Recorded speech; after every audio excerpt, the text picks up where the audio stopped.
Good afternoon. Good afternoon, ma'am.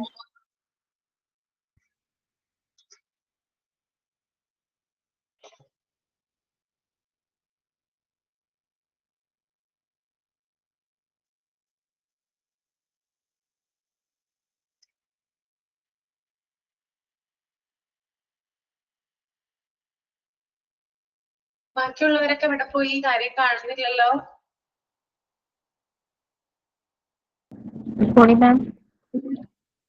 Join Okay. ആവുന്നേ ഉള്ളൂ തോന്നുന്നു. എന്താണ്? ജോയിൻ ആവുന്നേ ഉള്ളെന്ന് തോന്നുന്നു, മാം. അതെ അതെ, നമുക്കൊന്ന് വെയിറ്റ് ചെയ്യാം അല്ലേ? ഓക്കെ. ജോയിൻ CPM, ആവട്ടെ. ma'am. Okay.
നമ്മൾ സ്കൂൾ മാനേജ്മെന്റ് ഫിനിഷ് ചെയ്തല്ലേ കഴിഞ്ഞ ക്ലാസ്സില്? അത് ഫിനിഷ് ചെയ്തു.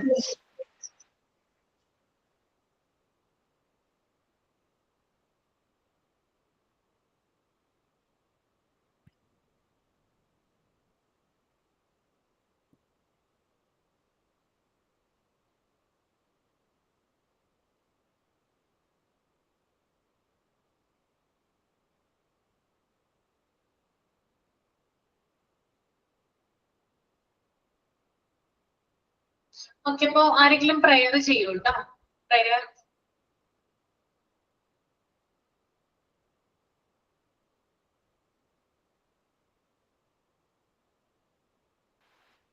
ഞാൻ പറഞ്ഞു.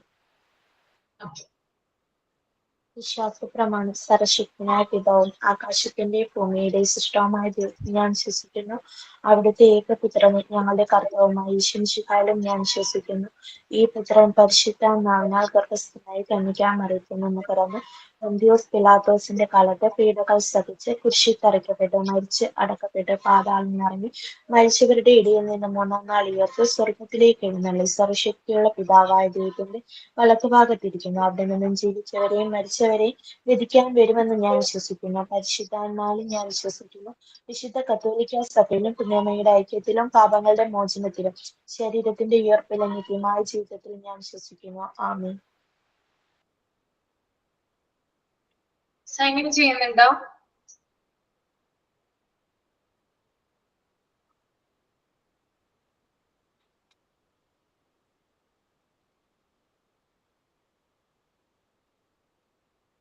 Sign in.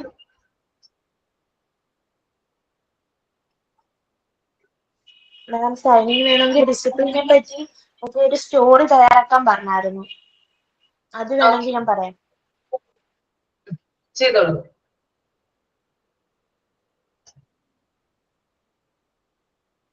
The ant and the grasshopper. Once upon a time, in a green meadow, lived a busy ant named Andy and a lazy grasshopper named Gus. Andy loved to work. All summer long, he carried tiny bits of food to his home. Winter is coming. He would say, I need to store food. Gus, on the other hand, loved to play. He would sing and dance all day. Why work, Andy? He would keep it. The sun is shining. Let's play. Andy would just smile and keep working. He know that good thing come to these who work hard. When came, it was very cold. Now covered in the ground. Gus shivered and had no food. He was very angry. Andy warm in this cozy home, had lots of food to eat. He had worked hard and now he was safe and sound. Gus learned that it's important to be disciplined and prepare for the future. പണ്ട് പച്ചപ്പുള്ള ഒരു വയലിൽ Andy എന്ന പേരുള്ള ഒരു ഉറുമ്പും guess എന്ന പേരുള്ള ഒരു പുൽച്ചാടി ഉണ്ടായിരുന്നു. ആൻഡിക്ക് ജോലി ചെയ്യാനായിരുന്നു ഇഷ്ടം. വേനൽക്കാലം മുഴുവൻ ആ, ചെറിയ ഭക്ഷണ സാധനങ്ങൾ തന്റെ വീട്ടിലേക്ക് ചുമന്നുകൊണ്ട് പോകാനായിരുന്നു അവനിഷ്ടം. തണുപ്പ് കാലം വരുന്നു. അവൻ എപ്പോഴും പറയുമായിരുന്നു ഭക്ഷണം ശേഖരിക്കണം. എന്നാൽ മറുവശത്താണ് ഗസ്. ഗസിന് കളിക്കാനായിരുന്നു ഇഷ്ടം. അവൻ ദിവസം മുഴുവൻ പാട്ട് പാടുകയും നൃത്തം ചെയ്യുകയും ചെയ്യുമായിരുന്നു. എന്തിനാണ് ആൻഡി ജോലി ചെയ്യുന്നത്? അവൻ ചിലച്ചു. സൂര്യൻ പ്രകാശിക്കുന്നു, നമുക്ക് കളിക്കാം. ആൻഡി പുഞ്ചിരിച്ചുകൊണ്ട് ജോലി തുടർന്നു. കഠിനാധ്വാനം ചെയ്യുന്നവർക്ക് നല്ല കാര്യങ്ങൾ വരുമെന്ന് ആൻഡിക്ക് അറിയാമായിരുന്നു. ശൈത്യകാലം വന്നപ്പോൾ അത് വളരെ തണുപ്പായിരുന്നു. മഞ്ഞ് നിലം കൊണ്ട് മൂടി. ഗസ് വിറച്ചു. ഭക്ഷണമില്ലായിരുന്നു. അവന് വളരെ വിശപ്പായിരുന്നു. ആൻഡി തന്റെ സുഖകരമായ വീട്ടിൽ ധാരാളം ഭക്ഷണം കഴിച്ചു. അവൻ കഠിനാധ്വാനം ചെയ്തത് കൊണ്ട് വീട്ടിൽ സുരക്ഷിതനായും ആഹാരം കഴിച്ചും ഇരിക്കുന്നു. അപ്പോൾ ഗസിന് മനസ്സിലായി അച്ചടക്കമായിരിക്കേണ്ടതും ഭാവിയിൽ തയ്യാറെടുക്കേണ്ടതും പ്രധാനമാണെന്ന് ഗസ് പഠിച്ചു.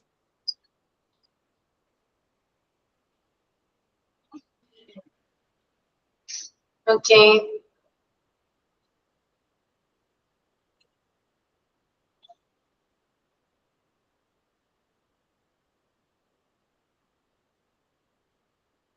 ഓക്കെ, അപ്പൊ നമുക്ക് പുതിയ ചാപ്റ്റർ ഞാൻ എടുത്തിട്ടില്ലല്ലോ. Office management തുടങ്ങിയായിരുന്നോ? ഇല്ല, തുടങ്ങിയിട്ടില്ല. തുടങ്ങിയിട്ടില്ല അല്ലെ? ഓക്കെ. അപ്പൊ ഒരു കാര്യം ചെയ്യൂ, unit 2 office management first page read ചെയ്യൂ കേട്ടോ. മൈൻഡിൽ റീഡ് ചെയ്യുക എല്ലാവരും തന്നെ. Page number 161.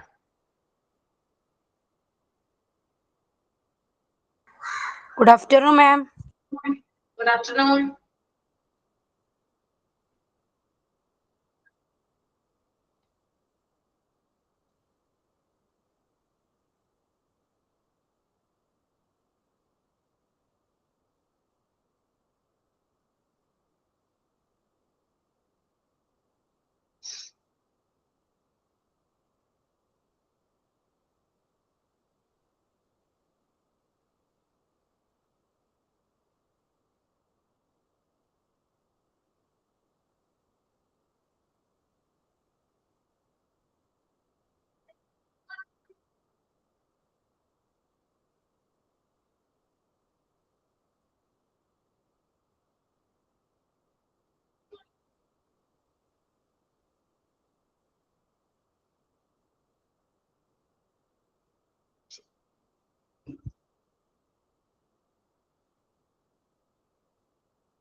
മാം പറഞ്ഞായിരുന്നു സ്കൂൾ എന്തോ മത്സരം ഒന്ന് വരയ്ക്കാൻ പറഞ്ഞില്ലായിരുന്നു. തന്നിട്ടുണ്ടായിരുന്നു അല്ലേ? ഞാൻ മറന്നുപോയി. എല്ലാവരും വരച്ചോ? വേറെ അത് മാത്രമേ തന്നുള്ളൂ? വേറെ എന്തെങ്കിലും തന്നായിരുന്നു അതിന്റെ കൂട്ടത്തില്? സ്റ്റോറി ആ ഡിസിപ്ലിനെ കുറിച്ച് സ്റ്റോറി ക്രിയേറ്റ് ചെയ്യാൻ പറഞ്ഞിട്ടുണ്ടായിരുന്നു അല്ലെ? ചെയ്തായിരുന്നോ എല്ലാവരും? ചെയ്ത അതാണ് ഞാൻ സൈനികന് പറഞ്ഞത്. ചെയ്തിട്ടുണ്ട് ആ മാം. ആ ഓക്കെ ഓക്കെ, ഓ മനസ്സിലായി മനസ്സിലായി. ബാക്കി ആരൊക്കെ ചെയ്തിട്ടുണ്ട്? സംഗീത് ചെയ്തിട്ടുണ്ട്, ജിന്നു ചെയ്തിട്ടുണ്ട്, പിന്നെ ആരാണ്?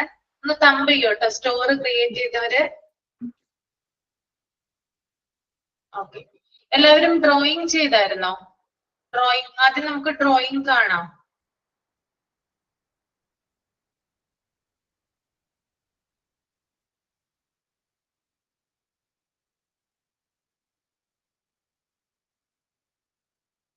ഓക്കെ,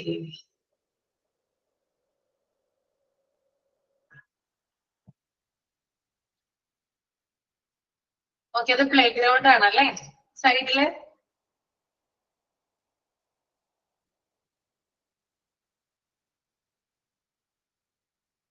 റൈറ്റ് സൈഡ് ഒന്ന് കാണിക്കാമോ?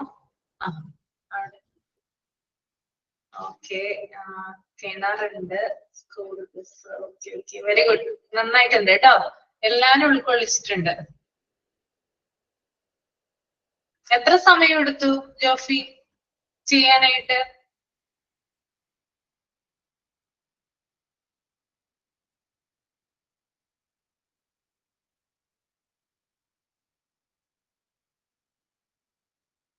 ജോഫി കേൾക്കുന്നുണ്ടോ?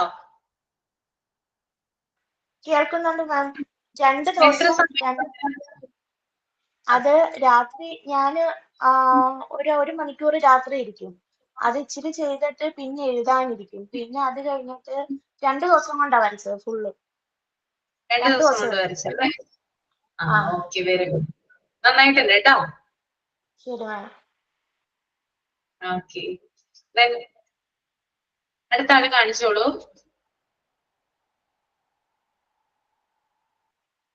ഉമേറ. മാം പെൻസിൽ ഡ്രോയിങ് ആണ്, കാണുന്നുണ്ട്. പെൻസിൽ ഡ്രോയിങ് ആണല്ലേ? കാണുന്നുണ്ട്, കുറച്ച് മങ്ങിയാണ് ഇരിക്കുന്നത്, എന്നാലും കാണാൻ പറ്റുന്നുണ്ട്.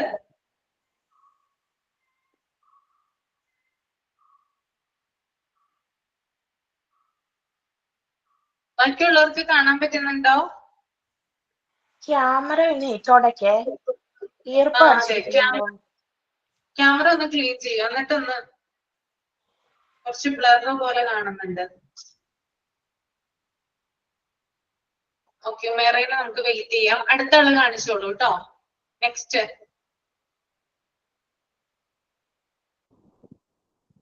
മാം ഞാൻ കാണിക്കട്ടെ മാം.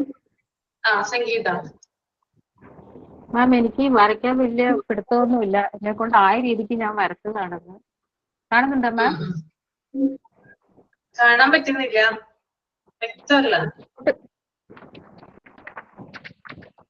ഇപ്പോഴാ മാം? കാണുന്നുണ്ടോ? കാണുന്നില്ല കേട്ടോ. ഇത് പ്രശ്നം തന്നെയാണ്. ക്യാമറ ഒന്ന് ക്ലീൻ ചെയ്തിട്ടൊന്ന് കാണിക്കാം. നോക്കട്ടെ.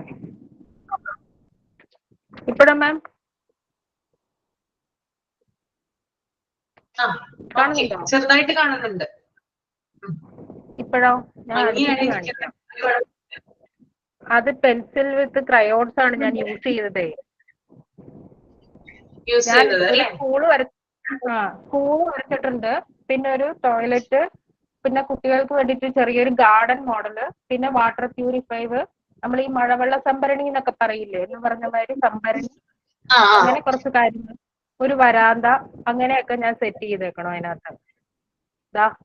ഇതിങ്ങനെ 2 ടാങ്ക്, നമുക്ക് മുകളിൽ നിന്നുള്ള വെള്ളം ഈ ടാങ്കിലേക്ക് നമ്മൾ ശേഖരിക്കുന്ന രീതിയിൽ, ആ ടാങ്കിനോട് ചേർന്ന് കുറച്ച് നീങ്ങിയിട്ട് ഒരു ടോയ്ലറ്റ്, കുട്ടികൾക്ക് വേണ്ടി ടോയ്ലറ്റ്, ഇതൊരു വരാന്ത മോഡല്, പിന്നെ ഇവിടെ നമ്മളൊരു ഗാർഡൻ മോഡല്.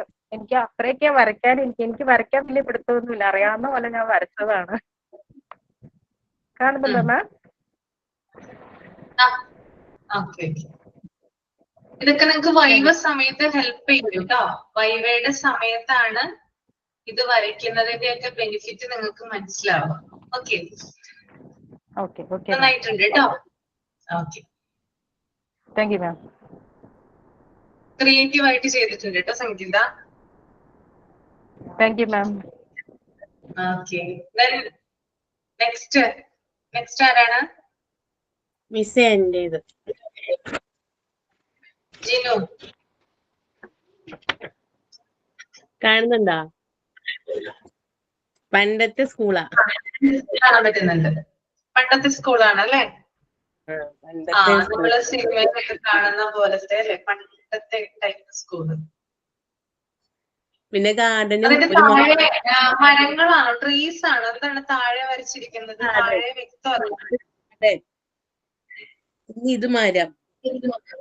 ആ പിന്നെ ഇവിടെ കൊടി, ദേശീയ പതാക ഒക്കെ പറ്റുന്ന അത്രേ ഉള്ളൂ. ഭംഗിയുണ്ടോ കാണാൻ? ഉണ്ട് കേട്ടോ. ആയിക്കോട്ടെ. നന്നായി.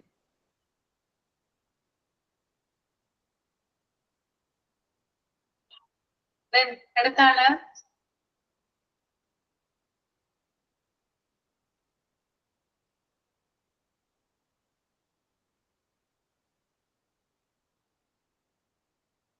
വേറെ ആരും വരച്ചിട്ടില്ലേ?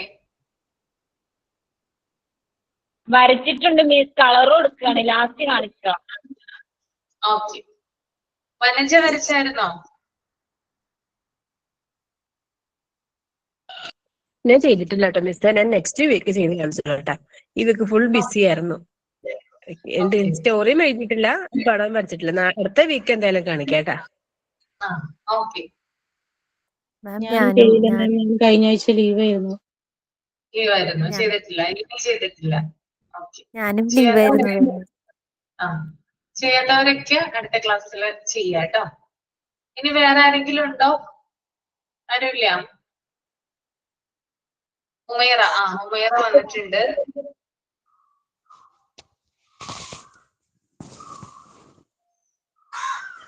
കുറച്ചും കൂടി വ്യക്തമാണ് ഇപ്പൊ. ബോയും ഗേളിനൊക്കെ വരച്ചിട്ടുണ്ടല്ലേ? ഗാർഡൻ ഉണ്ട്, സീസോ ഉണ്ട്, നമ്മള് ഊഞ്ഞാലകളൊക്കെ ഉണ്ട്. Very good. ഉമേറ തന്നെ വരച്ചതാണോ? ഞാൻ വരക്കും മാം, ചെറുതായിട്ടൊക്കെ വരക്കും. നന്നായിട്ടുണ്ട്.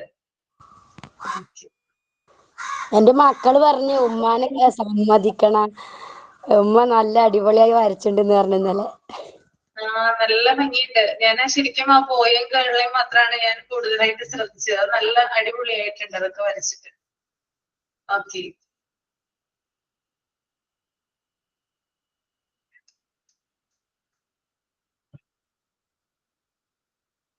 ഓക്കെ, അപ്പൊ ഇനി ചെയ്യാത്തവരുണ്ടെങ്കിൽ അത് നെക്സ്റ്റ് ക്ലാസ്സിൽ ചെയ്യാനായിട്ട് ശ്രമിക്കുക കേട്ടോ. ഇനി സ്റ്റോറി ചെയ്തിട്ടുണ്ട്, മേരി ദൃശ്യ ചെയ്തിട്ടുണ്ട് അല്ലേ? ഞാൻ സിമ്പിൾ ആയിട്ടാണ് ചെയ്തത്.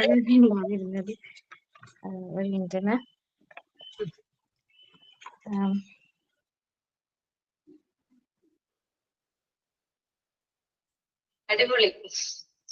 ഇവിടെ സൈഡിലൊരു ഓഫീസ് ഉണ്ട്, അത്രേ ഉള്ളൂ. നന്നായിട്ടുണ്ട് കേട്ടോ. സിമ്പിൾ ആയിട്ടാണ്, നല്ല ഭംഗിയുണ്ട് കാണാനായിട്ട്. Thank you. ഓക്കെ.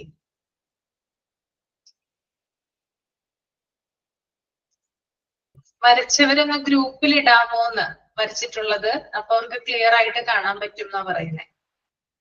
ഗ്രൂപ്പിൽ ഇട്ട് കൊടുക്കോട്ടോ എല്ലാവരും.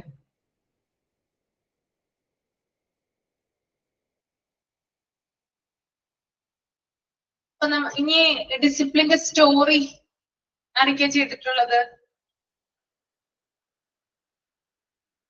ഉമേറ, ഹൈറൻമിസ, രണ്ടുപേര് മാത്രമേ ചെയ്തിട്ടുള്ളൂ. ജോഫി നേരത്തെ പറഞ്ഞിട്ടുണ്ടായിരുന്നു. സംഗീത ചെയ്തിട്ടുണ്ട്, ജിനു ചെയ്തിട്ടുണ്ട് അല്ലേ? ഓക്കെ. അപ്പൊ ജിനു പ്രസന്റ് ചെയ്തോളൂ കേട്ടോ. ഞാൻ മലയാളത്തിലുണ്ട് മിസ്സേ. മണ്ണിലെ വര. ഓരോ വൈകുന്നേരവും മായന്റെ വീട്ടിൽ മുന്നിൽ മണ്ണിൽ ഒരു നേരിയ വര വയ്ക്കുമായിരുന്നു. അത് പ്രത്യേകമായ ഒന്നുമില്ല, ഒരു ചെറിയ വര മാത്രം. അവൾ സ്വയം പറയും, എന്റെ ജോലി തീരുന്നത് വരെ ഞാൻ ഈ വര കിടക്കില്ല. ചില ദിവസങ്ങളിൽ ജോലി വേഗത്തിൽ തീരും. സന്തോഷത്തോടെ അവൾ ആ വര കടക്കും. മറ്റു ചില ദിവസങ്ങളിൽ സൂര്യന് ചൂട് കാഠിന്യം മൂലം സുഹൃത്തുക്കൾ കളിക്കാൻ വിളിക്കും. ആ വര അർത്ഥമില്ലാത്ത പോലെ തോന്നും. ആരെയും കാണുന്നില്ല, ആരും ചോദിക്കില്ല. എന്നാലും മായ അവിടെ നിന്നും കാലക്രമേണ അവൾ ഒരു കാര്യം മനസ്സിലാക്കി. ഡിസിപ്ലിൻ എന്നത് കാര്യമായതല്ല, സ്വയം തന്നോട് നൽകിയ വാഗ്ദാനം പാലിക്കുന്നതാണ്. ഓരോ ദിവസവും അവരുമായി തനിച്ചാവുമ്പോൾ അവളുടെ ആത്മവിശ്വാസം വളരെ കൂടും. മാസങ്ങൾക്കു ശേഷം മഞ്ഞിലെ വരയേക്കാൾ വലുതായ വെല്ലുവിളികൾ വന്നപ്പോഴും മായ ഭയപ്പെട്ടില്ല. എളുപ്പമുള്ളതിനേക്കാൾ പ്രാധാന്യപ്പെട്ടത് തിരഞ്ഞെടുക്കാൻ അവൾ അതിനധികം പരിശ്രമിച്ചിരുന്നു. മഴയിൽ ഓരോ വര മാഞ്ഞു പോകുമ്പോൾ ഏക്കോ അടിക്കുന്ന അവളെ തുടർന്നു. കഴിഞ്ഞു മിസ്സേ. ഓക്കെ, നന്നായിട്ടുണ്ട് കേട്ടോ മിസ്സേ. ഹൈർനിസ. Yes ma'am. present ഞാനൊരു ചെയ്തോളൂ. വായിച്ചു കൊടുക്കാൻ പറ്റുന്ന ഒരു സ്റ്റോറിയാണ് ക്രിയേറ്റ് ചെയ്തത്. എന്താണ്? കുട്ടികൾക്ക് വായിച്ചു കൊടുക്കാൻ പറ്റുന്ന തരത്തിലുള്ള സ്റ്റോറി. ആ, ഓക്കെ. പഠനത്തിലെ അച്ചടക്കം. രാജുവും രാധയും വളരെ നല്ല സുഹൃത്തുക്കളായിരുന്നു. രാജുവിന് എല്ലാ കാര്യങ്ങളിലും വളരെ അച്ചടക്കം ഉണ്ടായിരുന്നു. പുസ്തകങ്ങളിലും വസ്ത്രങ്ങളിലും അവൻ ഭയങ്കരമായി നീറ്റ്നെസ് ശ്രദ്ധിക്കാറുണ്ട്. പക്ഷെ രാധ പുസ്തകങ്ങളും ഡ്രസ്സൊക്കെ വളരെ അലങ്കോലമായാണ് കൊണ്ടു നടക്കാറ്. രാജു അന്ന് പഠിപ്പിക്കുന്ന കാര്യങ്ങൾ അന്ന് തന്നെ പഠിച്ചു വെക്കുമായിരുന്നു. വേറൊരു ദിവസത്തേക്ക് മാറ്റി വെക്കാറില്ല. പക്ഷെ രാധയാണെങ്കിലോ അന്ന് പഠിപ്പിക്കുന്ന കാര്യങ്ങളെല്ലാം കൂട്ടിവെച്ച് എക്സാമിന്റെ തലേ ദിവസമാണ് പഠിക്കാറ്. അങ്ങനെ അവർക്ക് സ്കൂളിൽ എക്സാം അടുക്കാറായി. രാജുവിന് വളരെ എളുപ്പമായിരുന്നു. പഠിച്ചതൊന്ന് റിവിഷൻ ചെയ്യേണ്ട മാത്രം ഉണ്ടായിരുന്നുള്ളൂ. പക്ഷെ രാധക്കാണെങ്കിൽ എല്ലാം കൂടെ പഠിക്കാൻ വളരെ ബുദ്ധിമുട്ടായിരുന്നു. അവളെല്ലാം മറിച്ച് നോക്കി ആകെ ടെൻഷനായി. അങ്ങനെ എക്സാം ആയപ്പോൾ രാജുവിന് വളരെ എളുപ്പത്തിൽ എക്സാം പാസ്സാവാനും എഴുതാനും കഴിഞ്ഞു. കാരണം രാജു എല്ലാം അന്നന്ന് പഠിച്ച് വെക്കാറുണ്ടായിരുന്നു. പഠനത്തിൽ വളരെ അച്ചടക്കം കൊണ്ട് നടക്കുന്ന കാരണമാണ് രാജുവിന് അത് എളുപ്പമായത്. അന്ന് പഠിക്കുന്ന കാര്യങ്ങൾ അന്ന് തന്നെ പഠിക്കുക എന്നതാണ് ഇതിന്റെ ഗുണപാഠം. രാധയ്ക്ക് എക്സാം വളരെ ടഫായിരുന്നു. രാധ തോറ്റു പോകുമോ എന്ന് വരെ ഭയപ്പെട്ടു. കഴിഞ്ഞു ma'am. Okay, very good. Thank U.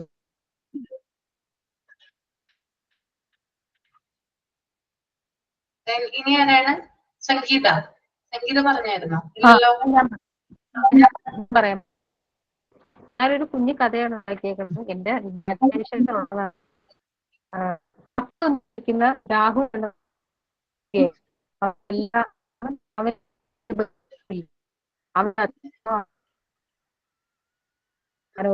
Clear ആവുന്നില്ല സംഗീത.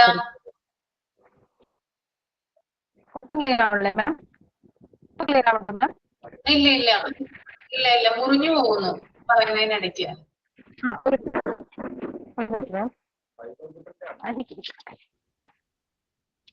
ഇപ്പൊ കേൾക്കണ്ടോ മാം? ആ, ഇപ്പൊ കേൾക്കുന്നുണ്ട്. അപ്പു എന്ന് വിളിക്കുന്ന രാഹുൽ ഒരു വികൃതിയായ ഒരു കുട്ടിയായിരുന്നു.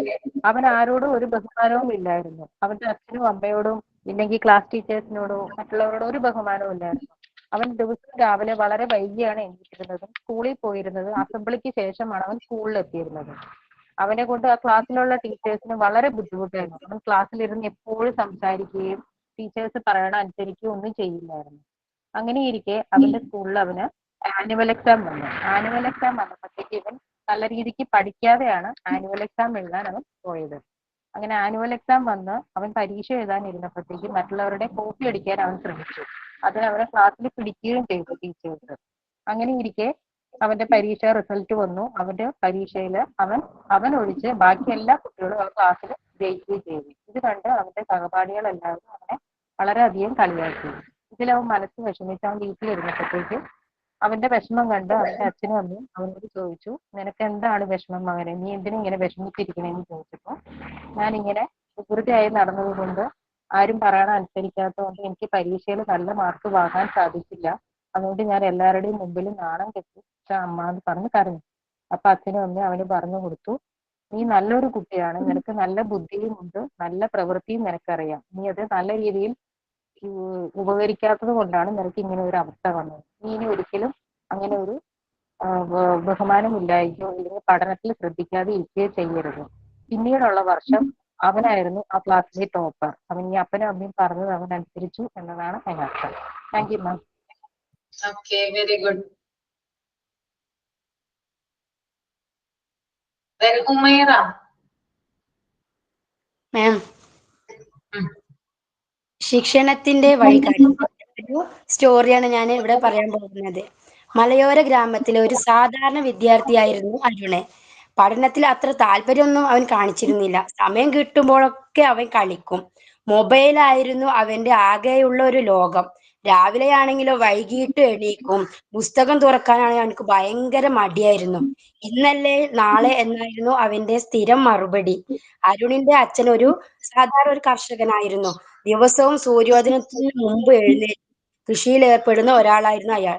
ഒരു ദിവസം അച്ഛൻ അരുണിനെ വയലിലേക്ക് പോരാൻ വേണ്ടിയിട്ട് നിർബന്ധിച്ചു. അവനാണെങ്കിൽ പോരാൻ ഭയങ്കര മടി. രാവിലെ എണീക്കുന്ന കാര്യത്തിലും ഭയങ്കര പഠനത്തിലൊക്കെ കുറവുള്ള ഒരാളായിരുന്നല്ലോ. അപ്പൊ അവനിക്ക് വയലിലേക്ക് പോരാൻ ഒരു മടി കാണിച്ച അവന് അച്ഛൻ പറഞ്ഞു, നീ എന്തായാലും ഇന്ന് വയലിലേക്ക് പോരണം, അവിടുത്തെ സാഹചര്യങ്ങൾ നീ കണ്ടു വളരണം എന്ന് പറഞ്ഞ് അവനെ വയലിലേക്ക് കൊണ്ടുപോയി. അവിടെ ആ വളരുന്ന നെൽക്കതിരുകൾ കാണിച്ച് അച്ഛൻ പറഞ്ഞു, ഇവയെല്ലാം ഒരു ദിവസം കൊണ്ടല്ല വളർന്നത്. ഓരോ ദിവസവും ഒരേ സമയം വെള്ളം കൊടുത്തും പുല്ല് നീക്കി പരിപാലിച്ചും അതാണ് അതിന്റെ ശിക്ഷണം. ആ വാക്കുകൾ അരുണിന്റെ മനസ്സിൽ പതിഞ്ഞു. അടുത്ത ദിവസം മുതൽ അവൻ ചെറിയ മാറ്റങ്ങൾ വന്നു തുടങ്ങി. രാവിലെ നേരത്തെ എണീക്കും, സമയം ക്രമപ്പെടുത്തി അവൻ പഠിക്കാനും തുടങ്ങി. കളിക്കും പഠനത്തിനും വേർതിരിവ് വെക്കും. ആദ്യം ബുദ്ധിമുട്ടായിട്ട് അരുണിന് തോന്നിയെങ്കിലും പതുക്കെ പതുക്കെ അത് ശീലമായി മാറി. മാസങ്ങൾക്ക് ശേഷം പരീക്ഷാഫലം വന്നപ്പോൾ അരുൺ മികച്ച വിജയം നേടി. അന്ന് അവന് മനസ്സിലായി, പ്രതിഭയെ വിജയത്തിലേക്ക് നയിക്കുന്നത് ശിക്ഷണമാണ്. ഇതിന്റെ ഒരു ഇത് പറഞ്ഞാല്, അച്ഛന്റെ വയലിലെ നെൽക്കതിരുകൾ പോലെയാണ് ശിക്ഷണത്തോടെ വളരുന്ന ജീവിതവും. ഒരു നാൾ ഫലം തരും. Thank you ma'am. Okay, very good. Lini Thomas. Ma'am, ഞാൻ നെക്സ്റ്റ് വീക്ക് ചെയ്യാം. നെക്സ്റ്റ് വീക്ക് ചെയ്യാം അല്ലേ? ഓക്കെ. കഴിഞ്ഞ ഇനി ക്ലാസ്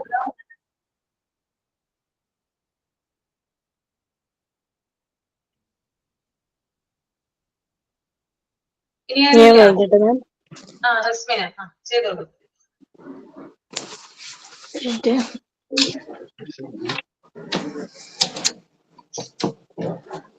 നല്ല ശീലങ്ങളുള്ള ഒരു കുഞ്ഞു മിതു. ഒരിക്കൽ ഒരു ചെറിയ ഗ്രാമത്തിൽ മിതു എന്നൊരു കുഞ്ഞുണ്ടായിരുന്നു. മിതു ഒരു സന്തോഷമുള്ള ചിരിയുള്ള കുട്ടിയായിരുന്നു. എല്ലാ ദിവസവും രാവിലെ സൂര്യൻ ഉദിക്കുമ്പോൾ തന്നെ മിതു എഴുന്നേൽക്കും.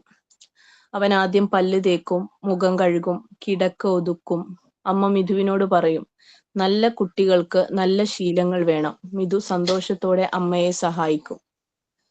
സ്കൂളിലെ മിതു സ്കൂളിൽ പോകുമ്പോൾ അവൻ യൂണിഫോം ധരിക്കും, ചെരുപ്പ് ശരിയായി ഇടും, ക്ലാസ്സിൽ ടീച്ചേഴ്സ് പറയുന്നത് ശ്രദ്ധിച്ചു കേൾക്കും, കൂട്ടുകാർ സംസാരിക്കുമ്പോൾ ശാന്തമായിരിക്കും, കൈ ഉയർത്തി മാത്രമേ സംസാരിക്കൂ. കളിയുടെ സമയത്ത് മിതു കൂട്ടുകാരോടൊപ്പം കളിക്കും. കളി കഴിഞ്ഞാൽ എല്ലാ കളിപ്പാട്ടങ്ങളും ശരിയായ സ്ഥലത്ത് വെക്കും. ടീച്ചർ പറഞ്ഞു, മിതു വളരെ നല്ല ശീലമുള്ള കുട്ടിയാണ്. ഒരു ദിവസം ഒരു കുട്ടി കളിപ്പാട്ടം നിലത്തിട്ട് പൊട്ടിപ്പോയി. മിതു അത് കണ്ടു. മിതു പറഞ്ഞു, ഇത് ഇവിടെ വെക്കരുത്. അവൻ കളിപ്പാട്ടം എടുത്ത് ബോക്സിൽ വെച്ചു. ടീച്ചർ അത് കണ്ടു. അവർ മിതുവിനെ പ്രശംസിച്ചു. സ്കൂൾ കഴിഞ്ഞ് വീട്ടിലെത്തിയ മിതു ചെരുപ്പ് ശരിയായ സ്ഥലത്ത് വെക്കും, ബാഗ് തുറന്ന് പുസ്തകം വയ്ക്കും. അവൻ കളിച്ച ശേഷം എല്ലാം വൃത്തിയാക്കും. അച്ഛനും അമ്മയും പറഞ്ഞു, നല്ല ശീലമുള്ള മിതു നാളെ നല്ല കുട്ടിയായി വളരും. കഥയുടെ കഥ ഇങ്ങനെ അവസാനിപ്പിക്കും. മിതു എല്ലാവർക്കും പ്രിയപ്പെട്ട കുട്ടിയായി. ടീച്ചർക്കും കൂട്ടുകാർക്കും വീട്ടുകാർക്കും എല്ലാവർക്കും മിതുവിനെ ഇഷ്ടമായി. നല്ല ശീലമുള്ള കുട്ടികൾ ഇങ്ങനെയൊക്കെയാണ് ചെയ്യേണ്ടത്. നല്ല ശീലങ്ങളും ശാസനയും കുട്ടിയെ നല്ല മനുഷ്യനാക്കും. Thank you ma'am. Okay, very good. നന്നായിരുന്നു കേട്ടോ. ഇത് തനിയെ ക്രിയേറ്റ് ചെയ്തതാണല്ലേ? ആണോ? തനിയല്ല, നല്ല ശീലങ്ങൾ എന്നുള്ള രീതിയിൽ ഇങ്ങനെ ഓരോന്ന് സ്റ്റെപ്പ് ബൈ സ്റ്റെപ്പ് ആയിട്ട്. ഇനി വേറെ ആരെങ്കിലും ഉണ്ടോ? എനിവൺ? ഇല്ല. ഓക്കെ, അപ്പൊ ഇനി നെക്സ്റ്റ് വീക്കിൽ ഡ്രോയിങ് ചെയ്യാത്തവർ അത് ചെയ്യുക, സ്റ്റോറി ക്രിയേറ്റ് ചെയ്യാനുള്ളവർ അതും ചെയ്യുക കേട്ടോ, ഡിസിപ്ലിനെ കുറിച്ച്. ഓഫീസ് മാനേജ്മെന്റ് എന്ന് പറയുന്ന ആ ഒരു ചാപ്റ്ററിലെ പേജ് നിങ്ങൾ വായിച്ചോ?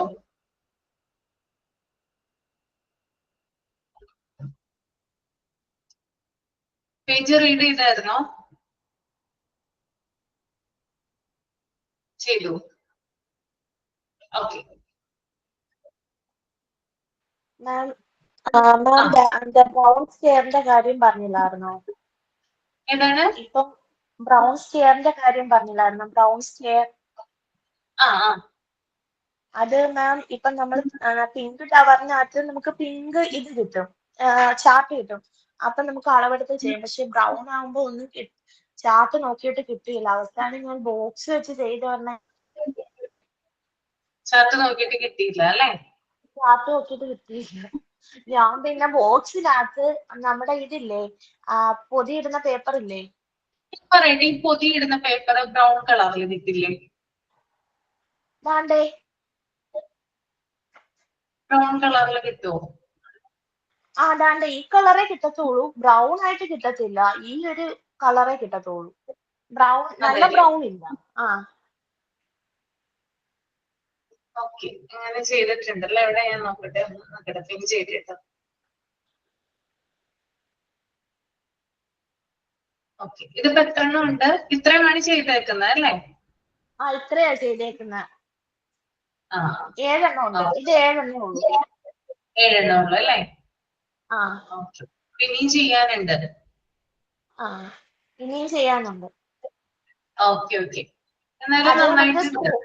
സ്കൂളിൽ കൊണ്ടുപോകാനായിട്ട് നമുക്ക് വലിയ പിങ്ക് ടവർ പറ്റത്തില്ല. ഞാൻ വലുതാ ചെയ്തത്. അപ്പൊ ഞാൻ ചെറുത് കുറച്ച് ചെയ്തു. ഇനി ബാക്കിയും കൂടെ ഉണ്ട്. സ്കൂളിൽ ട്രെയിനിങ്ങിന് പോകാൻ വേണ്ടിയേ. അന്നേരം ചെറുത് കൊണ്ടുപോകാനല്ലേ നമുക്ക് പറ്റത്തുള്ളൂ. വലുത് ഞാൻ ചെയ്തത് വലുതായിട്ടായിരുന്നു ചെയ്തത്.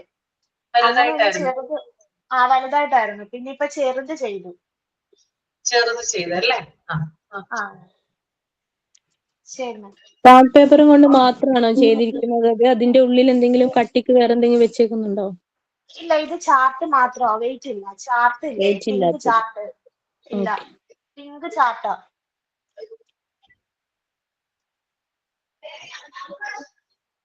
ഓക്കെ, അപ്പൊ എല്ലാവരും ട്രൈ ചെയ്ത് നോക്കുക കേട്ടോ.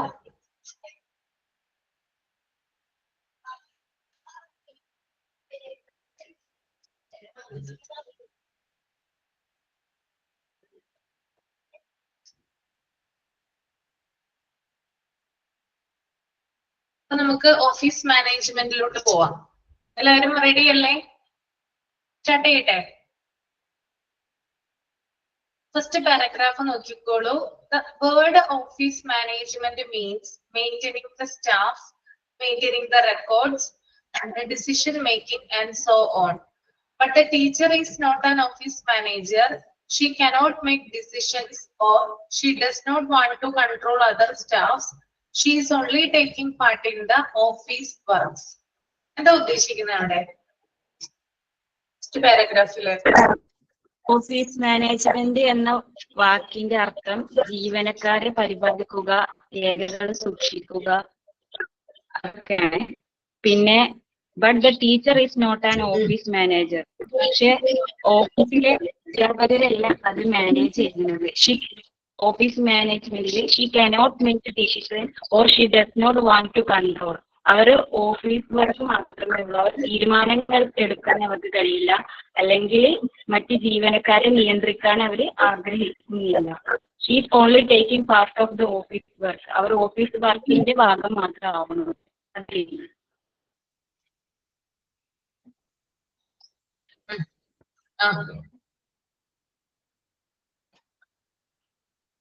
The word office management. Office management എന്നതുകൊണ്ട് ഉദ്ദേശിക്കുന്നത് സ്റ്റാഫുകളെ പരിപാലിക്കുക, മെയിൻറ്റെയിനിങ് ദ സ്റ്റാഫ്.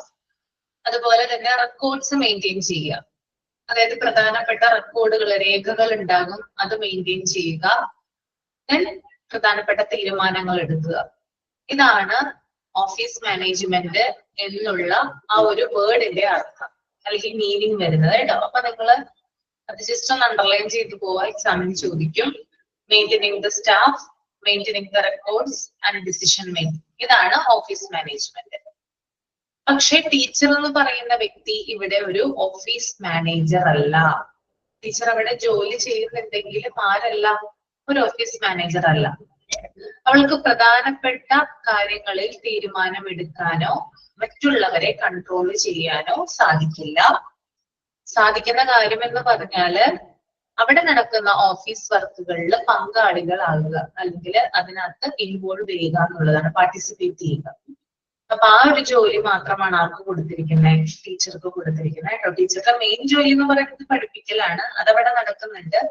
അതുകൂടാതെ ഓഫീസ് വർക്കുമായി ബന്ധപ്പെട്ടിട്ടുള്ള ചില കാര്യങ്ങൾ ടീച്ചർക്ക് കൊടുക്കും എന്ന് പറഞ്ഞല്ലേ.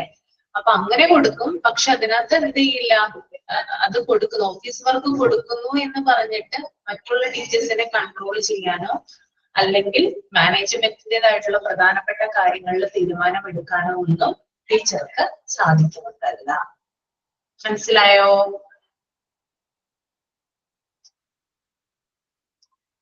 ഇനി നെക്സ്റ്റ് പാരഗ്രാഫ് നോക്കിയേ. Often the teachers with good English and NEET hand writing will be given the work of operating the files and registers. Otherwise, it will be given some other work. She should do only the work dispersed to her. Giving ideas to others makes a teacher involved in others' work and this and problems repeatedly. അതായത് ഒരു teacher എന്ന് പറയുമ്പോൾ, അതായത് office വർക്കുകൾ കൈകാര്യം ചെയ്യുന്ന teachers എന്ന് പറയുമ്പോൾ, അതായത് അവർക്ക് ഫയൽസും രജിസ്റ്റേഴ്സും ഒക്കെ കൈകാര്യം ചെയ്യാനുണ്ടാകും. അപ്പൊ ആ ടീച്ചർ എന്ന് പറയുന്നത് നല്ല ഇംഗ്ലീഷ് കൈകാര്യം ചെയ്യാൻ അറിയുന്ന വ്യക്തിയായിരിക്കണം, നല്ല ഹാൻഡ് റൈറ്റിംഗ് ഉള്ള വ്യക്തിയായിരിക്കണം, നീറ്റ് ഹാൻഡ് റൈറ്റിംഗ്. അത് നിങ്ങൾ എഗ്രി ചെയ്യുന്നുണ്ടോ? അത്തരത്തിലുള്ള ടീച്ചേഴ്സിനെയാണോ കൂടുതൽ ഓഫീസ് വർക്കുകൾ ഏൽപ്പിക്കുന്നത്? ആണല്ലേ. നമ്മളൊക്കെ പഠിച്ചിരുന്ന സമയത്ത് എന്തെങ്കിലും കാര്യങ്ങൾ, ഇപ്പൊ ചാർട്ടൊക്കെ പ്രിപ്പയർ ചെയ്യാനായിട്ട് ടീച്ചർ പറയുന്ന സമയത്ത് ഏതെങ്കിലും ഒരു പർട്ടിക്കുലർ സ്റ്റുഡന്റിനോടായിരിക്കും പറയുന്നത് അല്ലെ, ആ ക്ലാസ് റൂമിന് മൊത്തമായിട്ട് എന്തെങ്കിലും ചെയ്യണമെങ്കിൽ. അപ്പൊ ഈ പർട്ടിക്കുലർ സ്റ്റുഡന്റ് എന്ന് പറയുന്നത് നല്ല ഹാൻഡ് റൈറ്റിംഗ് ഉള്ള വ്യക്തിയായിരിക്കും. അവരെയാണ് സെലക്ട് ചെയ്യുക ടീച്ചേഴ്സ് അല്ലെ. അവരെ സെലക്ട് ചെയ്തിട്ട് എന്ത് ചെയ്യും, ആ ഒരു ജോലി കൊടുക്കും. അപ്പൊ ഇവിടെയും അങ്ങനെ തന്നെയാണ്, ഓഫീസ് വർക്കുമായി ബന്ധപ്പെട്ട കാര്യങ്ങളിലും അങ്ങനെ തന്നെയാണ്. നല്ല രീതിയിൽ ഇംഗ്ലീഷ് കൈകാര്യം ചെയ്യാൻ അറിയുന്ന നല്ല ഹാൻഡ് റൈറ്റിംഗ് ഉള്ള ടീച്ചേഴ്സിനെയാണ് ഫയൽസും രജിസ്റ്ററും ഒക്കെ കൈകാര്യം ചെയ്യാൻ ഏൽപ്പിക്കുക. പിന്നെ അതുപോലെ തന്നെ മറ്റുള്ളവരുടെ കാര്യങ്ങളിൽ അധികമായിട്ട് ഇടപഴകുന്ന ഒരു സ്വഭാവം ഉണ്ടെങ്കിൽ അതത്ര നല്ലതല്ല എന്ന് കൂടി പറയുന്നുണ്ട്. മറ്റുള്ളവരോട്, അതായത് നമുക്കറിയാം, ഒരു സ്കൂളിൽ വർക്ക് ചെയ്യുന്ന സമയത്ത് അല്ലെങ്കിൽ സ്കൂളിന്റെ ഓഫീസിൽ വർക്ക് ചെയ്യുന്ന സമയത്ത് നമ്മള് മറ്റുള്ള ആളുകളുമായിട്ട് കൂടുതലായിട്ട് ഇന്ററാക്ട് ചെയ്യും അല്ലെ. മറ്റു കൊളീഗ്സ്, മറ്റു ടീച്ചേഴ്സും സ്റ്റാഫുകളൊക്കെ ഉണ്ടാവും. അപ്പൊ അവരുമായിട്ട് ഇന്ററാക്ട് ചെയ്യും. അപ്പൊ എന്തെങ്കിലും നിങ്ങളുടെ എന്താ പറയാ, നമ്മുടെ തോട്ടിൽ എന്തെങ്കിലും കാര്യങ്ങൾ വരുന്നുണ്ടെങ്കിൽ, നമ്മൾക്ക് എന്തെങ്കിലും ഐഡിയകൾ ഉണ്ടെങ്കിൽ അത് മറ്റുള്ളവരോട് ഷെയർ ചെയ്യാം. പക്ഷെ അടിച്ചേൽപ്പിക്കാനായിട്ട് പാടില്ല. ഇന്നത് തന്നെ ചെയ്യണം അല്ലെങ്കിൽ ഇന്നത് ചെയ്തേ പറ്റൂ എന്നുള്ള രീതിയിൽ അവിടെ പാടുള്ളതല്ല. ഓക്കെ, ജസ്റ്റ് എല്ലാവരും കൂടി ഇടപഴകുന്ന സമയത്ത് ഓരോരുത്തർക്കും ഉള്ള അഭിപ്രായങ്ങൾ ചോദിച്ച് അറിയേണ്ടതാണ്. ചില ആളുകളുണ്ട്, ചില ടീച്ചേഴ്സ് അല്ലെങ്കിൽ ഇപ്പൊ ഏതൊരു സ്ഥാപനത്തിലായാലും കുറച്ച് എന്താ പറയാ പേരടങ്ങുന്ന ഒരു സംഘത്തില് എല്ലാ കാര്യങ്ങളും തീരുമാനിക്കുന്ന ഒരു വ്യക്തി ഉണ്ടാകാം. പക്ഷെ അദ്ദേഹത്തിനെ ശരിക്കും പറഞ്ഞാല് നമ്മള് എന്താ പറയാ ആ ഒരു പൊസിഷൻ ഒന്നും കൊടുത്തിട്ടുണ്ടാവില്ല. പക്ഷെ ഏതൊരു കാര്യമാണെങ്കിലും പ്രധാനപ്പെട്ട തീരുമാനങ്ങൾ എടുക്കുന്നതോ അല്ലെങ്കിൽ ഒരു എന്താ പറയാ അടിച്ചേൽപ്പിക്കാന്ന് പറയും. എന്ത് കാര്യവും മറ്റുള്ളവരിൽ അടിച്ചേൽപ്പിക്കുക, അത് ചെയ്യണം. അതായത് ആ വ്യക്തിക്ക് ഇഷ്ടമുള്ള കാര്യങ്ങൾ മറ്റുള്ളവരെ കൂടി ചെയ്യണം. ആ ഒരു രീതിയിൽ കാര്യങ്ങൾ കൈകാര്യം ചെയ്യുന്ന വ്യക്തികളുണ്ട്. അപ്പോ അതുപോലെ ആകാനായിട്ട് ശ്രമിക്കരുതെന്നാ പറയുന്നത്. നമ്മൾക്ക് ഐഡിയാസ് ഉണ്ടെങ്കിൽ നമുക്ക് മറ്റുള്ളവരോട് ഷെയർ ചെയ്യാം, പക്ഷെ അതൊരിക്കലും അടിച്ചേൽപ്പിക്കരുത്. ഇത് പ്രശ്നങ്ങൾ ഉണ്ടാവാനായിട്ട് കാരണമാകും. ഒരു ഇൻസ്റ്റിറ്റ്യൂഷനിൽ അല്ലെങ്കിൽ സ്കൂളിലൊക്കെ പ്രശ്നങ്ങൾ ഉണ്ടാകാനായിട്ട് ഇത് കാരണമാകുന്നതാണ്. ഓക്കെ, മനസ്സിലായോ? നിങ്ങളുടെ അഭിപ്രായം എന്താ? ഓഫീസ് വർക്കുകൾ കൈകാര്യം ചെയ്യുന്ന സമയത്ത് ടീച്ചർക്ക് എന്തൊക്കെ ക്വാളിറ്റീസ് ആണ് ഉണ്ടാവേണ്ടത്? ഇത് കൂടാതെ ടെക്നിക്കലായിട്ട് കമ്പ്യൂട്ടർ അറിഞ്ഞിരിക്കണം. എന്താണ് സുറുമി പറയൂ? എല്ലാ സ്റ്റാഫുകളെയും ഒരുപോലെ കൊണ്ടുപോകാൻ അറിയണം. കുറച്ച് വേർതിരിവ് കാണിച്ചാൽ പിന്നെ എന്നും പ്രശ്നമായിരിക്കും അവിടെ. അപ്പൊ അങ്ങനെ എല്ലാവരോടും ഒരുപോലെ കാണിച്ച് ഒരുമിച്ച് കോപ്പറേറ്റീവ് ആയിട്ട് കൊണ്ടുപോകാൻ കഴിയണം. അങ്ങനെ ഒരു ഹെഡിന് പിന്നെ മറ്റുള്ളവരുടെ ഇതും കൂടി മനസ്സിലാക്കണം. മറ്റുള്ള അവസ്ഥകൾ കൂടി മനസ്സിലാക്കി അവർക്ക് ടാർഗറ്റുകൾ കൊടുക്കണം. അതായത് ഒരുപാട് ബേർഡൻ ആക്കാതെ അതും അതെനിക്ക് പ്രശ്നങ്ങൾ ഉണ്ടാക്കുക സ്കൂളിൽ എപ്പോഴും. അതെ, ചില ടീച്ചേഴ്സിന് നല്ല ക്ലിയർ ആയിട്ട് പറയാനും എല്ലാം പറ്റുമായിരിക്കും. മറ്റുള്ള ടീച്ചേഴ്സിന്റെ മുന്നിൽ വെച്ച് ആ ഒരാളെ പർട്ടിക്കുലർ ഒരു പേഴ്സന്റെ അഭിപ്രായം മാത്രം എടുത്തുകൊണ്ട് തീരുമാനം എടുക്കാതെ തീരുമാനങ്ങൾ പിന്നീട് അറിയിക്കുകയും ആ തീരുമാനത്തിന് എക്സ്പ്ലനേഷൻ കൊടുക്കാൻ പറ്റുകയും ചെയ്യുകയാണെങ്കിൽ എല്ലാ ടീച്ചേഴ്സിനും അതൊരു എന്താ പറയണ്ട ഒരു പാർഷ്വാലിറ്റി ഇല്ലാത്ത തീരുമാനമായിട്ട് തോന്നും. പെട്ടെന്ന് തന്നെ ഒരാളെ ഒപ്പീനിയൻ മാത്രം എടുക്കുകയും അതിനെ അനുകൂലിച്ച് പറയുകയും ചെയ്തു കഴിഞ്ഞാൽ മറ്റുള്ള ടീച്ചേഴ്സിന് ഒബ്വിയസ്ലി അവിടെ കോൺട്രഡിക്ഷൻ ഉണ്ടാവും എന്തായാലും. അപ്പൊ അത് ടീച്ചേഴ്സിന്റെ ഇടയിൽ ഒരു സംസാര വിഷയമാവുകയും പിന്നെ അതൊരു വലിയൊരു പ്രശ്നമായി മാറുകയും ചെയ്യും. ഓഫീസ് മാനേജ്മെന്റ് ചെയ്യുന്ന ആൾക്കാർ എന്തായാലും എല്ലാവരുടെ അഭിപ്രായങ്ങൾ അറിയുകയും അപ്പൊ തന്നെ തീരുമാനം പറയാതെ സ്വന്തമായ ഒരു തീരുമാനം എടുത്തതിന് ശേഷം അതിനുള്ള എക്സ്പ്ലനേഷനും കൂടി കൊടുക്കുക. ഇന്ന കാരണങ്ങൾ കൊണ്ടാണ് ഇന്ന തീരുമാനങ്ങൾ എടുത്തത്, ഇന്ന തീരുമാനങ്ങൾ എടുത്തു കഴിഞ്ഞാൽ നമുക്ക് ഈ കാര്യങ്ങൾ ഇങ്ങനെയൊക്കെ കൊണ്ടുപോകാൻ പറ്റും എന്നുള്ള രീതിയിലുള്ള എക്സ്പ്ലനേഷനും കൂടി കൊടുക്കുകയാണെങ്കിൽ ആർക്കും ഒരു ബുദ്ധിമുട്ടില്ലാത്ത രീതിയിൽ തീരുമാനങ്ങൾ കൊണ്ടുപോകാൻ പറ്റും. Very good. ജോഫിക്ക് എന്താ പറയാനുള്ളത്? ടെക്നിക്കലായിട്ട് നമ്മള് ഇപ്പൊ ഓഫീസ് വർക്ക് ചെയ്യുകയാണെങ്കിൽ കമ്പ്യൂട്ടർ സിസ്റ്റം ഒക്കെ അറിഞ്ഞിരിക്കണം. പിന്നെ എല്ലാവരുടെയും ഇപ്പൊ എല്ലാ സ്റ്റാഫിന്റെയും സ്വഭാവം ഒക്കെ അറിഞ്ഞിരിക്കണം. കാരണം നല്ല സ്വഭാവം അറിഞ്ഞിരുന്നാലല്ലേ നമ്മൾ അവരോട് അതേ രീതിയിൽ സംസാരിക്കും. ഇപ്പം വഴക്കുള്ള ഇതാണെങ്കിൽ ചിലപ്പം ഇവിടെ അടുത്തൊരു സ്കൂളിലുണ്ട് ടീച്ചേഴ്സ് തമ്മിൽ അടിയിട്ട് അങ്ങനെ അവരെ ഡിസ്റ്റൻസ് ചെയ്ത ഒരു കാര്യം ഉണ്ടായിരുന്നു. അപ്പം നമ്മൾ അവരുടെ ഈ പലർക്കും പല സ്വഭാവങ്ങളാണല്ലോ. അപ്പൊ അതിന്റെ രീതിയിൽ അറിഞ്ഞിരിക്കണമല്ലോ ആ ഒരു രീതി. Okay,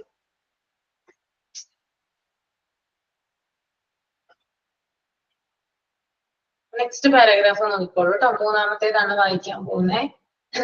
Every teacher should take care of maintaining the attendance register of her class, leave letters of her class, and register visitors' entries in the visitors' notebook during the absence of all her administrators. അതായത് ഒരു teacher എന്ത് ചെയ്യണം? Attendance register maintain ചെയ്യേണ്ടതുണ്ട്. അതായത് അവൾക്ക് ആ ടീച്ചർക്ക് കൊടുത്തിരിക്കുന്ന ക്ലാസ് ഏതാണോ അതുമായി ആ ക്ലാസ്സിലെ അറ്റൻഡൻസ് രജിസ്റ്റർ കീപ്പ് ചെയ്യണം. അതുപോലെ തന്നെ ലീവ് ലെറ്റേഴ്സ് ഉണ്ടെങ്കിൽ അത് കീപ്പ് ചെയ്യേണ്ടതുണ്ട്.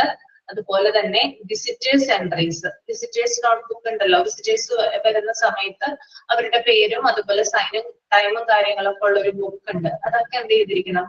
കീപ്പ് ചെയ്തിരിക്കണം എന്ന് പറയുന്നുണ്ട്. ഇതൊക്കെ എപ്പോഴാണ് അവള് ശരിക്കും പറഞ്ഞാൽ അതായത് സ്കൂളിൽ തന്നെ വെക്കേണ്ട കാര്യങ്ങളാണ് ഇതൊക്കെ. അപ്പൊ ഇവളുടെ അതായത് ഈ ടീച്ചറുടെ റെസ്പോൺസിബിലിറ്റിയിൽ എപ്പോഴാ വരുന്നത്?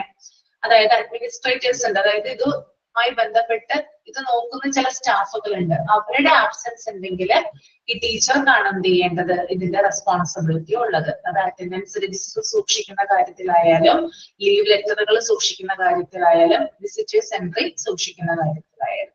ഓക്കെ, ക്ലിയർ ആണോ?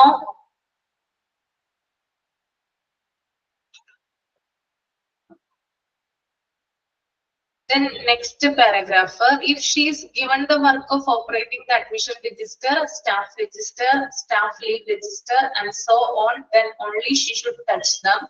The teacher in the office work should not leak the message even to the close friend or life partner. Partner എന്നാണ് ട്ടോ അവിടെ.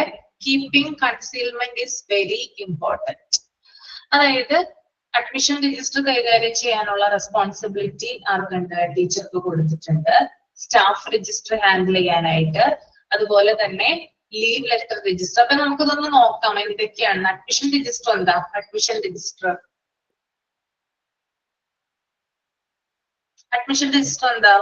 അഡ്മിഷൻ, കുട്ടികളുടെ അഡ്മിഷൻ നമ്പേഴ്സും കാര്യങ്ങളും എഴുതി വെച്ചിട്ടുള്ള രജിസ്റ്റർ.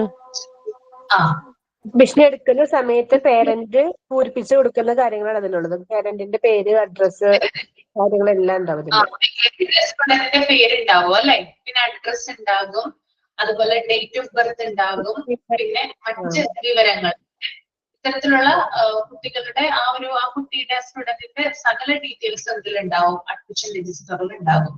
ഈ അഡ്മിഷൻ രജിസ്റ്റർ നമുക്കിത് പി ജിയിലാണ് ഡീറ്റെയിൽഡ് ആയിട്ട് പഠിക്കാനുള്ളത്, പി ജി ക്ലാസ്സിലാണ്. പി ജി ആരൊക്കെയാണ് ഈ ക്ലാസ്സിൽ? പി ജി ഞാൻ PG ആണ്. പി ജി ആണ് അല്ലെ. പി ജി ക്ലാസ്സിൽ ഡീറ്റെയിൽ ആയിട്ട് ഇത് പഠിക്കാനുണ്ട്. അഡ്മിഷൻ രജിസ്റ്റർ എന്തൊക്കെയാണെന്ന്, അതിന്റെ ഉള്ളിൽ എന്തൊക്കെ കാര്യങ്ങൾ ഉണ്ടെന്നൊക്കെ ഡീറ്റെയിൽ ആയിട്ട് പഠിക്കാനുണ്ട്. എന്നാലും ഞാൻ പറഞ്ഞുതരാം. സ്റ്റുഡന്റിന്റെ എല്ലാ തരത്തിലുമുള്ള ഡീറ്റെയിൽസ് ആണ്.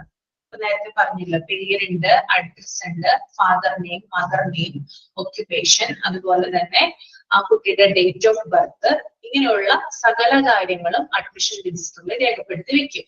ഈ അഡ്മിഷൻ രജിസ്റ്റർ ഉപയോഗിച്ചിട്ടാണ് ട്രാൻസ്ഫർ സർട്ടിഫിക്കറ്റ് കൊടുക്കുന്നത് സ്കൂളുകളിൽ നിന്ന്, കേട്ടോ. അപ്പൊ അഡ്മിഷൻ രജിസ്റ്റർ എന്ന് പറഞ്ഞാൽ വളരെ വളരെ ഇമ്പോർട്ടന്റ് ആണ്. ഒരു സ്കൂൾ കീപ്പ് ചെയ്യേണ്ട പ്രധാനപ്പെട്ട രജിസ്റ്ററുകളിൽ ഒന്നാണ് അഡ്മിഷൻ രജിസ്റ്റർ എന്ന് പറയുന്നത്. ഓക്കെ, അപ്പൊ കുട്ടി ചേരുന്ന സമയത്ത് നമ്മൾ കുട്ടികളുടെ ഒരു ആപ്ലിക്കേഷൻ ഫോം എഴുതി കൊടുക്കൂല. അതിലുള്ള കാര്യങ്ങൾ നോക്കിയിട്ടാണ് രജിസ്റ്ററിലേക്ക് അധ്യാപകർ ഇതൊക്കെ എഴുതി. ഞാൻ പണ്ട് വർക്ക് ചെയ്തപ്പോ അങ്ങനെ എഴുതിയിട്ടുണ്ട്.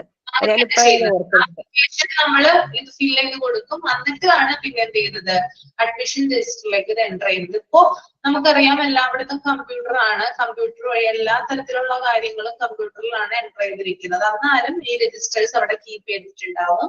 ഈ രജിസ്റ്റേഴ്സിന്റെ ബേസിൽ എന്ത് ചെയ്യുന്നു, ട്രാൻസ്ഫർ സർട്ടിഫിക്കറ്റ് കൊടുക്കുന്നു കുട്ടിക്ക്. ഓക്കെ, ലാസ്റ്റ് എത്ര വർഷം കഴിഞ്ഞാലും ആ വർഷത്തെ രജിസ്റ്റർ എടുത്ത് നോക്കിക്കഴിഞ്ഞാൽ കുട്ടിയുടെ വിവരങ്ങളെല്ലാം കിട്ടും. ആ കുട്ടിയുടെ ഫോട്ടോ എല്ലാ ഡീറ്റെയിൽസ് ഉണ്ടാകും. എന്തെങ്കിലും അതായത് ഹയർ അതോറിറ്റീസ് ഒക്കെ ആവശ്യപ്പെടുവാണെങ്കിൽ ആവശ്യപ്പെടുന്ന സമയത്ത് അഡ്മിഷൻ രജിസ്റ്റർ നോക്കിയിട്ടാണ് വിവരങ്ങൾ പാസ് ചെയ്യുന്നത്. ഓക്കെ, അത് മനസ്സിലായല്ലോ അഡ്മിഷൻ രജിസ്റ്റർ എന്താണെന്ന്. അടുത്തത് സ്റ്റാഫ് രജിസ്റ്റർ ആണ്. എന്താണ് സ്റ്റാഫ് രജിസ്റ്റർ? സ്കൂളിലുള്ള സ്റ്റാഫ്സിന്റെ ഡീറ്റെയിൽസ് ഉള്ള രജിസ്റ്റർ. ഇപ്പൊ അത് ടീച്ചിങ് സ്റ്റാഫ് ഉണ്ടാവും, നോൺ ടീച്ചിങ് സ്റ്റാഫ് ഉണ്ടാവും അല്ലെ. അപ്പൊ അവരുടെ വിവരങ്ങൾ, അതായത് അവരുടെ പേരുണ്ടാവും, അഡ്രസ് ഉണ്ടാവും, അവരുടെ ക്വാളിഫിക്കേഷൻ ഉണ്ടാവും, എക്സ്പീരിയൻസ് ഉണ്ടാവും, അങ്ങനെ സകലമായ ഡീറ്റെയിൽസ് അതിലുണ്ടാകും, സ്റ്റാഫ് രജിസ്റ്റർ ഉണ്ടാകും. ഓക്കെ, ഇനി സ്റ്റാഫ് ലീവ് രജിസ്റ്റർ, അതെന്താ? സ്റ്റാഫുകൾ ലീവ് എടുക്കുന്നതിന്റെ ഡേറ്റും എത്ര സമയത്തേക്കാണ് എന്നെല്ലാം ഉണ്ടാവും. അതിൽ അവർക്ക് ഇത്ര മാസത്തിൽ ഇത്ര സാലറി ഉള്ള ലീവും പിന്നെ അല്ലാത്ത ലീവും ഒക്കെ ഉണ്ടാവുമല്ലോ. അതൊക്കെ അറിയാനായിട്ട് അപ്പൊ ഇതിൽ നോക്കിയാൽ മതി അറിയാനായിട്ട്. അതായത് അവിടെയുള്ള സ്റ്റാഫ്, അതായത് ടീച്ചിങ് സ്റ്റാഫ് ആവാം, നോൺ ടീച്ചിങ് സ്റ്റാഫ് ആവാം, അവരുടെ ലീവാണ്, അതായത് ലീവുമായി ബന്ധപ്പെട്ട കാര്യങ്ങളാണ്. ലീവ് എത്ര ദിവസം എടുത്തിട്ടുണ്ട്, ഏതൊക്കെ ദിവസങ്ങളിലാണ് ലീവ് എടുത്തിട്ടുള്ളത്, അത് അവർക്ക് കൊടുക്കുന്ന കാഷ്വൽ ലീവ് ആണോ, അല്ലെങ്കിൽ അവർ എക്സ്ട്രാ എടുത്തിട്ടുള്ള ലീവാണോ, അത് എന്താവശ്യവുമായി ബന്ധപ്പെട്ടിട്ടാണ്, ആ റീസൺ എന്താണ് ലീവ് എടുക്കാനുള്ള, ഇങ്ങനെയുള്ള കാര്യങ്ങളൊക്കെ രേഖപ്പെടുത്തി വെക്കുന്ന രജിസ്റ്റർ ആണെന്ത്, സ്റ്റാഫ് ലീവ് രജിസ്റ്റർ എന്ന് പറയുന്നത്. ഓക്കെ, അപ്പൊ ഇത്തരം കാര്യങ്ങളൊക്കെ എന്ത് ചെയ്യണം, അതായത് ഓഫീസ് മാനേജ്മെന്റിൽ ഓഫീസിൽ കൈകാര്യം ചെയ്യുന്ന ഫയലുകളാണ്. ഇനി വേറൊരു കാര്യം പറയുന്നുണ്ട്, ഓഫീസ് വർക്ക് ചെയ്യുന്ന ടീച്ചർ എന്ന് പറഞ്ഞാല് അവിടെയുള്ള കാര്യങ്ങള് മറ്റാരോടും പറയാനായിട്ട് പാടില്ല. അതവിടെ അവളുടെ ലൈഫ് പാർട്ട്ണറിനോടായാൽ പോലും, ജീവിത പങ്കാളിയോടായാൽ പോലും പറയാൻ പാടില്ല. വളരെ കോൺഫിഡൻഷ്യൽ ആയിട്ട് സൂക്ഷിച്ചു വെക്കേണ്ട കാര്യങ്ങളാണ് അല്ലെ. ഒരു കുട്ടിയുടെ ഡീറ്റെയിൽസ് എന്ത് ചെയ്യരുത്, പുറത്ത് പറയും. നമ്മൾ ഹോസ്പിറ്റലൊക്കെ പോകുന്ന സമയത്ത് നമുക്കറിയാം, ഒരു പേഷ്യന്റിന്റെ ഫയല് മറ്റൊരാൾക്ക് പറഞ്ഞു കൊടുക്കുമോ? അവരുടെ ഡീറ്റെയിൽസും കാര്യങ്ങളും അവർ എന്തിനാണ് വന്നത്, ഇല്ല അല്ലെ. തികച്ചും രഹസ്യമായിട്ട് സൂക്ഷിക്കുന്ന കാര്യങ്ങളാണ്. അതുപോലെ തന്നെയാണ് ഓഫീസുമായി ബന്ധപ്പെട്ടിട്ട് എന്തെങ്കിലും കാര്യങ്ങള് വളരെ രഹസ്യമായിട്ട് സൂക്ഷിക്കേണ്ടതുണ്ടെങ്കിൽ അത് ലൈഫ് പാർട്ട്ണറോട് പോലും തുറന്നു പറയാനായിട്ട് പാടുള്ളതല്ല. അപ്പോ മെസ്സേജ് ലീക്ക് ചെയ്യാനായിട്ട് പാടില്ല എന്നും കൂടി എന്ത് ചെയ്യുന്നുണ്ട്, ഇതില് പറയുന്നുണ്ട്. ഓക്കെ, അപ്പൊ അത് ക്ലിയർ അല്ലേ? ഇനി നെക്സ്റ്റ് പാരഗ്രാഫ് ഒരാളൊന്ന് റീഡ് ചെയ്യാമോ? എനി പ്രൊമോഷൻ, ആരെങ്കിലും ഒരാള്?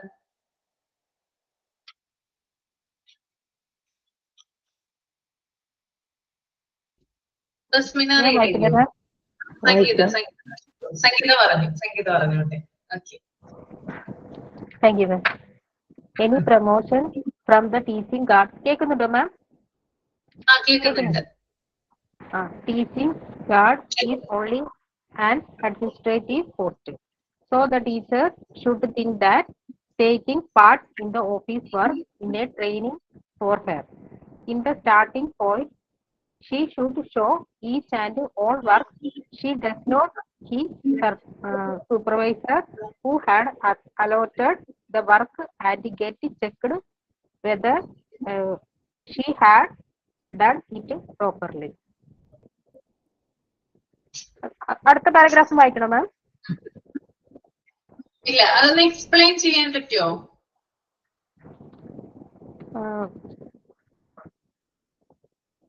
എനിക്ക് അത്ര ഇതായില്ല. എന്നാലും നമ്മള്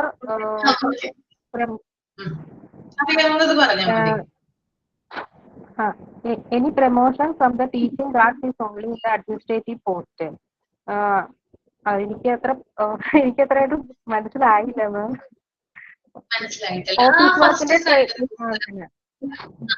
ഫസ്റ്റ് സെന്റൻസിന്റെ മീനിങ് ആർക്കെങ്കിലും പറയാമോ? Any promotion from the teaching grade is only an administrative post. ഒരു ടീച്ചിങ് ഗ്രേഡിൽ നിന്ന് ഒരു പ്രൊമോഷൻ കൊടുക്കാൻ പറ്റുകയാണെങ്കിൽ അത് അഡ്മിനിസ്ട്രേറ്റീവ് പോസ്റ്റിലേക്ക് മാത്രമേ കൊടുക്കാൻ പറ്റുള്ളൂ. അതെ അല്ലേ? ശരിയാണ്. നമ്മൾ കേട്ടിട്ടുണ്ട് അല്ലെ, ഈ സ്കൂളിൽ പഠിപ്പിക്കുന്ന ചില ടീച്ചേഴ്സ് ഒക്കെ മാനേജറൊക്കെയാണ് കേട്ടിട്ടുണ്ടോ നിങ്ങള്? അവരുടെ കാലാവധി തീരുന്ന സമയത്ത് മാനേജറൊക്കെ ആക്കാറുണ്ട്. മാനേജ്മെന്റ് സ്കൂളുകളൊക്കെ ആണെങ്കിൽ നമുക്ക് മറ്റ് ജോലികൾ എന്ന് പറഞ്ഞാൽ നമുക്ക് പ്രൊമോഷൻ സാധ്യതകളുണ്ട്. പക്ഷെ ടീച്ചറായിട്ട് ജോയിൻ ചെയ്യുന്ന വ്യക്തി അവസാനം ടീച്ചറായിട്ട് തന്നെയാണ് റിട്ടയർഡ് ആകുന്നത് അല്ലേ? അത് ശ്രദ്ധിച്ചിട്ടുണ്ടോ?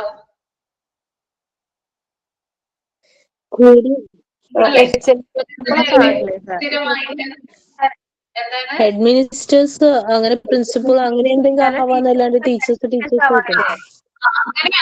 അങ്ങനെയാകാം. അത് ശരിയാണ്.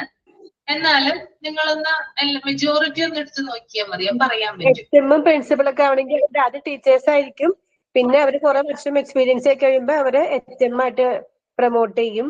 അങ്ങനെയല്ലേ മിക്കവരും പിരിയുമ്പോ HM ആയിട്ടാണ് പിരിയണതല്ല. അതുപോലെ പ്രിൻസിപ്പൾ ആണെങ്കിലും അങ്ങനെ തന്നെ സ്കൂളുകളിൽ ജോലി ചെയ്ത് കുറെ വർഷം കഴിയുമ്പോൾ പ്രിൻസിപ്പളായിട്ട് മാറണത്. അതെ. അപ്പൊ നമ്മൾക്ക് മെജോറിറ്റി എല്ലാവരും എന്താകുന്നില്ല, പ്രിൻസിപ്പൾ അല്ലെങ്കിൽ ഹെഡ് മാസ്റ്റർ ആകുന്നില്ല അല്ലെ? മെജോറിറ്റി ടീച്ചേഴ്സ് അവർ പഠിപ്പിക്കാൻ തുടങ്ങിയ കാലം എന്താണ് പഠിപ്പിക്കുന്നത്, റിട്ടയർഡ് ആകുന്നതും അതുപോലെ തന്നെ ആയിരിക്കും ഇല്ലേ? അങ്ങനെയുള്ള ടീച്ചേഴ്സിനെ ശ്രദ്ധിച്ചിട്ടില്ല? ടീച്ചർമാരുടെ വർത്തമാനത്തിൽ അറിയാം നമുക്ക്. കുറെ വർഷം ഇത്ര കാലം കുട്ടികളെ പഠിപ്പിച്ചു, 30 വർഷം അല്ലെങ്കിൽ അങ്ങനെയൊക്കെ പറഞ്ഞിട്ടുണ്ട് അല്ലെ? ഇതേ സബ്ജക്ട് തന്നെ അങ്ങനെ പറയുന്ന ധാരാളം ടീച്ചേഴ്സ് ഉണ്ട്.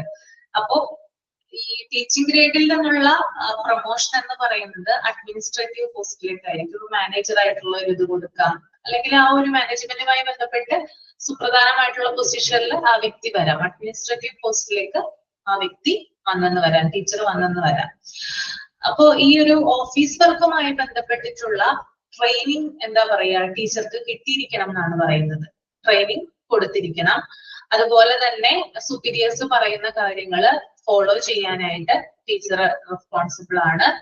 പിന്നെ അതുപോലെ തന്നെ സുപ്പീരിയേഴ്സ് എന്ത് ചെയ്യണം, അതായത് പറയുന്ന കാര്യങ്ങൾ, ടീച്ചേഴ്സിനോട് പറയുന്ന കാര്യങ്ങള് അവര് യഥാക്രമം അത് ചെയ്യുന്നുണ്ടോ, പ്രോപ്പർ ആയിട്ട് അത് ചെയ്യുന്നുണ്ടോ എന്ന് ചെക്ക് ചെയ്യുക കൂടി വേണം അല്ല? ചില ഹെഡ്മിനിസ്ട്രേഴ്സ് അല്ലെങ്കിൽ പ്രിൻസിപ്പൾസ് എന്ത് ചെയ്യാറുണ്ട്, ടീച്ചേഴ്സ് ചെയ്യുന്ന കാര്യങ്ങളൊക്കെ കറക്റ്റ് ആണോ എന്നൊക്കെ അറിയാനായിട്ട് ചെക്ക് ചെയ്യാറുണ്ട് അല്ലെ? ഇപ്പൊ ക്ലാസ്സുകളിൽ പഠിപ്പിക്കുന്ന സമയത്തൊക്കെ, ക്ലാസ് റൂമിൽ പഠിപ്പിക്കുന്ന സമയത്തൊക്കെ ചെക്ക് ചെയ്യാൻ വരാറുണ്ട് ഹെഡ് മാസ്റ്റർ.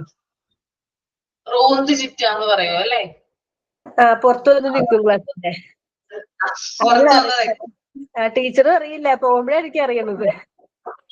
പോകുമ്പോഴായിരിക്കും അറിയുന്നത്. ചിലപ്പോ കുട്ടികളായിരിക്കും ചൂണ്ടിക്കാണിച്ചു കൊടുക്കുന്നത് അല്ലെ? അങ്ങനെയുള്ള സംഭവങ്ങളൊക്കെ ഉണ്ട്. അറിയില്ല, മിണ്ടില്ല, അവര് മിണ്ടാതെ വന്നിട്ടാണ് നിൽക്കുന്നത്. ഡോറിന്റെ അവിടെയൊക്കെ വന്ന് നിൽക്കും, ജനലിന്റെ സൈഡിലൊക്കെ വന്ന് നിൽക്കും. അപ്പൊ എന്തിനാണ് വന്ന് നോക്കുന്നേ? അതായത് ചെക്ക് ചെയ്യുന്നതാ ഇവര് കറക്റ്റ് ആയിട്ട് ഇവരുടെ ജോലി ചെയ്യുന്നുണ്ടോ, കുട്ടികളെ പഠിപ്പിക്കുന്നുണ്ടോ, എങ്ങനെയാണ് പഠിപ്പിക്കുന്ന രീതി, കുട്ടികൾ എങ്ങനെയാണ് അതിനെ റെസ്പോണ്ട് ചെയ്യുന്നത്, ഇങ്ങനെയുള്ള കാര്യങ്ങളൊക്കെ ശ്രദ്ധിക്കുന്നതിന് വേണ്ടിയിട്ടാണ് എന്ത് ചെയ്യുന്നത്, ഇവര് പുറത്ത് വന്ന് നിൽക്കുന്നത്. ഓക്കെ, അപ്പോ എന്താണ് റസ്മിൻ എന്താണ് പറയാൻ വന്നത്? എങ്ങാനും എന്തെങ്കിലും കംപ്ലൈന്റ് വന്നാലും അതൊന്ന് റീചെക്ക് ചെയ്യാൻ കൂടി വേണ്ടി അങ്ങനെ വന്ന് നിൽക്കുന്ന കാണാറുണ്ട്. അതെ അതെ, കംപ്ലൈന്റ് പറഞ്ഞാലും റീചെക്ക് ചെയ്യാനായിട്ട് വന്ന് നിൽക്കുക. എന്തെങ്കിലും ഏതെങ്കിലും ടീച്ചേഴ്സിന്റെ മേലെ കംപ്ലൈന്റ് ഉണ്ടെങ്കിൽ അത് അവര് വീണ്ടും അത് ആവർത്തിക്കുന്നുണ്ടോ, ചിലപ്പോ വാണിംഗ് കൊടുത്തിട്ടുണ്ടാവും, പക്ഷെ ആവർത്തിക്കുന്നുണ്ടോ എന്ന് അറിയാൻ വേണ്ടിയിട്ട് നിൽക്കുന്നത് കാണാനായിട്ട് സാധിക്കും. അപ്പോ ഇത്തരത്തില് ഈ ഓഫീസ് വർക്കുകളുമായി ബന്ധപ്പെട്ടിട്ട് പല കാര്യങ്ങൾ ചെയ്യാനുണ്ട് ടീച്ചേഴ്സിന് ചെയ്യാനായിട്ട്. ഓക്കെ, മനസ്സിലായല്ലോ? ഓക്കെ, ഇനി നമുക്ക് നെക്സ്റ്റ് പാരഗ്രാഫ് അടുത്ത ക്ലാസ്സിൽ എടുക്കാം കേട്ടോ. അടുത്ത ക്ലാസ്സിൽ എടുക്കാം. അപ്പൊ നിങ്ങൾ ഒന്ന് അത് വായിച്ചിട്ട് വരാം. വായിച്ചിട്ട് ഞാൻ നിങ്ങളെ കൊണ്ട് അത് ഇവിടെ പറയിപ്പിക്കും. അപ്പോ വായിച്ചിട്ട് വരാം, നിങ്ങൾ എക്സ്പ്ലെയിൻ ചെയ്യാനായിട്ട് റെഡി ആയിട്ട് വരിക കേട്ടോ. ഓക്കെ, നമുക്ക് സൈൻ ഔട്ട് ചെയ്യാം.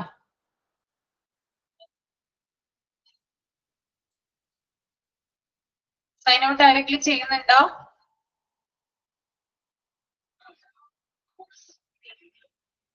മാം ഞാനൊരു പാട്ട് പാടാം.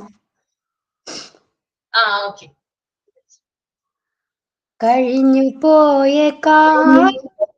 കാറ്റിനക്കരെ ഒഴിഞ്ഞു പോയ രാഗം കടലിനക്കരെ ഓർമ്മകളെ നിന്നെ ഓർത്തു കരയുന്നു ഞാൻ, നിന്റെ ഓർമ്മകളിൽ വീണുടഞ്ഞു പിടയുന്നു ഞാൻ.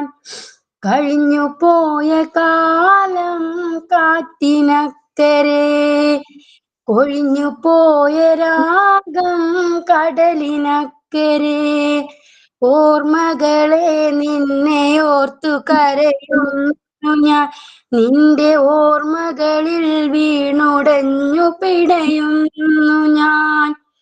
ദേവദാരു പൂത്ത കാലം നീ മറന്നുവോ, ദേവതമാർ ചൂടി തന്ന പൂ മറന്നുവോ, ദേവദാരു പൂത്ത കാലം നീ മറന്നുവോ, ദേവതമാർ ചൂടി തന്ന പൂ മറന്നുവോ, ദേവദൂതുമായി വന്നൊരെന്റെ സ്വപ്നമേ, ദേവലോകമിന്നെനിക്ക് നഷ്ട സ്വർഗമോ, ദേവദൂതുമായി വന്നൊരെന്റെ സ്വപ്നമേ, ദേവലോകമിന്നെനിക്ക് നഷ്ട സ്വർഗമോ.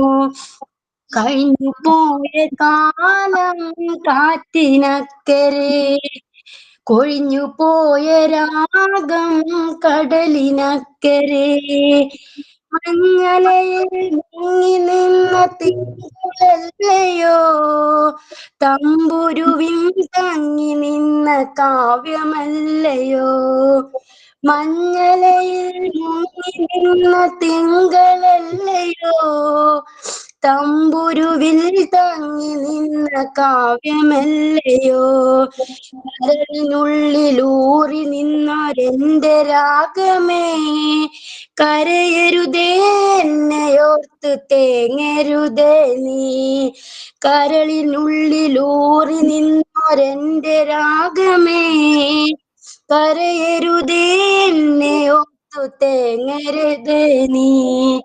കഴിഞ്ഞു പോയ കാലം കാറ്റിനക്കരെ കൊഴിഞ്ഞു പോയ രാഗം കടലിനക്കരെ ഓർമ്മകളെ നിന്നെ ഓർത്തു കരയുന്നു ഞാൻ, നിന്റെ ഓർമ്മകളിൽ വീണുടഞ്ഞു പിടയുന്നു ഞാൻ.